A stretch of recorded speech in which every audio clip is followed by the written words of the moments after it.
Annette King. Thank you, Mr Speaker. My question to the Minister for Social Development and Employment. Does she agree with the Prime Minister that, quote, anyone on a benefit actually has a lifestyle choice?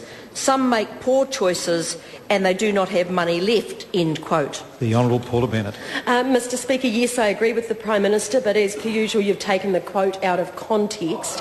He is also right when he said, and I quote, this government has, through a number of policies, tackled problems that, under Labor, simply removed hope and opportunities from the lives of those people, end quote. Supplementary question, Mr Speaker. Is she aware her department is sending 25 people a day to just one budget advisor in South Auckland to have budget reports carried out for them because people cannot pay their bills?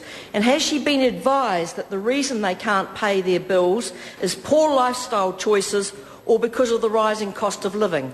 The Honourable Paula Bennett. Mr Speaker, the member should be aware that changes were made in September last year under Future Focus, where we were sending more people for budgeting assistance. So it's hardly a surprise that we are sending more people for budgeting assistance. It's something that was actually introduced last year as part of policy changes and something that's been productive. The Honourable Annette question, King. Mr Speaker. Does she consider Major Campbell Roberts of the Salvation Army a reliable commentator on social issues in New Zealand? If so, what does she say to his comments that he could not understand why Mr Key made the remark about beneficiaries and lifestyle choices and called it, quote, a very foolish statement?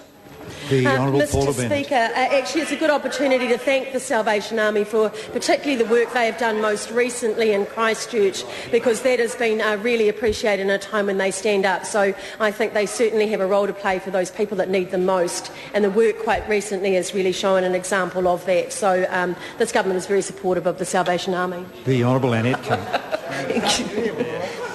Does she agree with the statement by the Christchurch City Mission head Michael Gorman 1 month ago that it's not a matter of the poor making poor choices, but the poor having few options about which to choose from? And could the rising cost of living, including rent and petrol and milk, account for the biggest rise in food parcels ever given out by the Salvation Army? The Honourable Paula Bennett. Mr Speaker, what you have seen under this government is an increase in the number of hardship grants that have been issued, also those under special needs. Next week you will see the benefits going up again under CPI by more than 1.75%, which will help more than 1 million New Zealanders. And as the Prime Minister has also said, we have seen wages increase, particularly for those with low incomes, of more than 16%. So I think that we're actually seeing that help go exactly where it's needed to be. The Honourable Annette Supplementary King. question. Does she still stand by her statement that a lot of women went off the benefit because of working for families?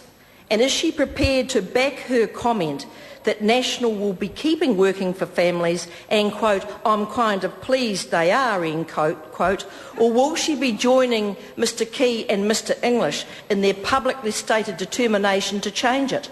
The Honourable Paula Bennett. Mr Speaker, I'm sure if I started quoting that member with sort of 3-word sentences, then I could come up with the same sort of displacement that she just did. But yes, I certainly stand by the fact that we have seen women actually seeing, particularly those on the DPB, that once you get that crossed with the right sort of tax incentives, then work actually becomes easier and better for them. And actually getting that balance right is a key part of this government's focus. Question number 5.